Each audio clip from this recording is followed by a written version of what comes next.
Hey dudes, I'm Hilah, and today on Hilah Cooking, we are going to make Jell-O Jigglers. We're going to make some holiday-themed Jell-O Jigglers, and I know y'all probably remember these from when you were kids. I do. I've got some variations for you though today. We're going to do like an icy winter wonderland looking one, and then a red and green for Christmas, and I'm going to show you a little trick to make one of them a little bit more grown-up friendly, if you know what I'm saying. So let's get to it.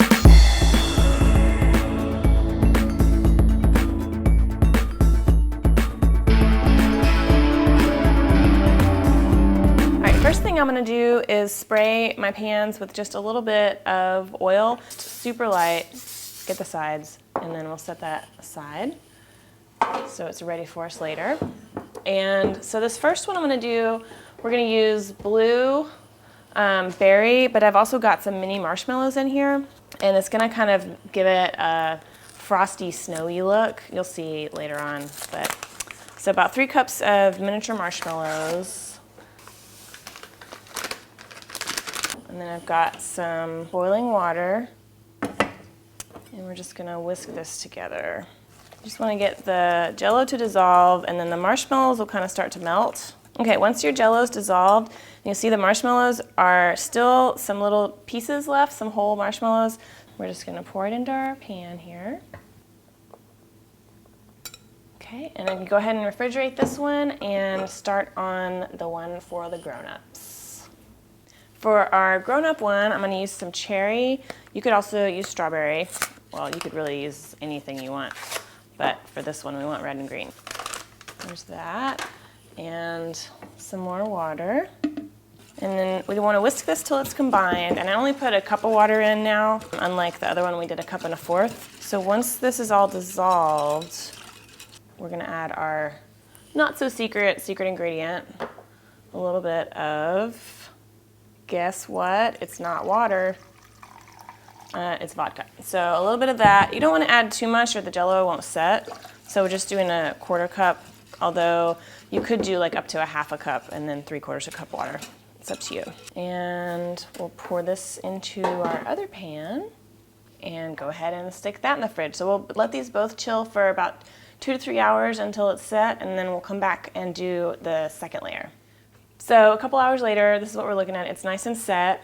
I'm going to get another package of blue. And I'm using some kind of container with a spout here because it's going to make it easier when I layer it on there.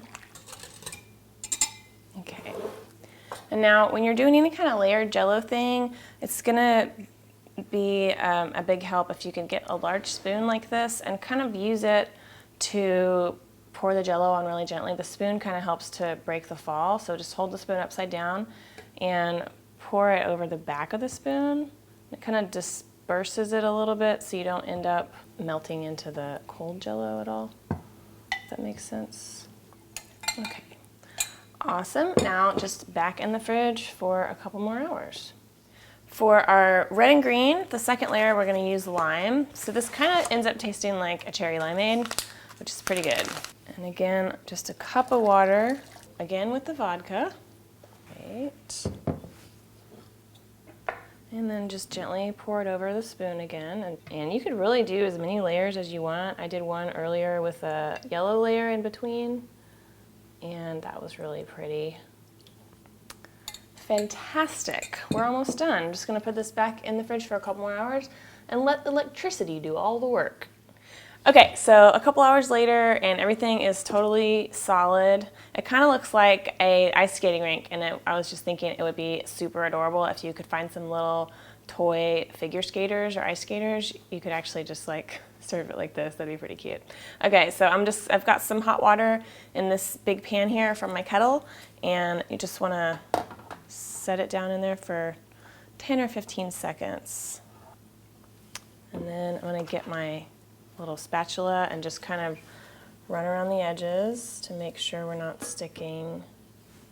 All right, so once you're loose around the edges and everything's loose, we're gonna get our cutting board, sit it on top of there, center it as much as you can, and then pick the whole thing up and grip it really tightly, like the world's biggest and hardest sandwich, and then just do a really quick little flipperoo. Ta-da!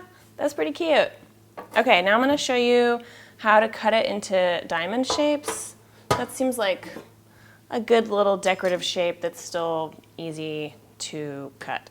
Okay, so to do diamonds, you want to go diagonally and then crossways. So not perpendicular, but see what I mean there? See what I'm doing here? Okay, cool. I'm going to show you one of these what these layers look like here. Look at that. Isn't that neat? I think it's cute. And then I have the other ones, I've already flipped the other ones out and cut those up. So you can kind of arrange them like upside downside so you get a little green and red. Anyway, pretty cute. Also, if you wanted to give kids some cookie cutters and just let them do it themselves, then that's fun too.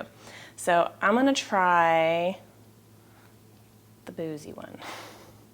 I'm gonna try the grown-up version. Like a vodka cherry limeade.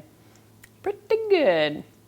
So these are also kind of like Jell-O shots, but you don't have all the waste of those little plastic cups and stuff like that. So, you know, for whatever, fun Christmas party, they're very beautiful. Like little stained glass. All right, well, thank you for watching. I hope you try this and maybe come up with some of your own variations. There's also a playlist at the bottom if you want to check that out with some more recipes that use Jell-O. So have a wonderful holiday, everyone, and this lady will talk to you later. Okay, bye-bye.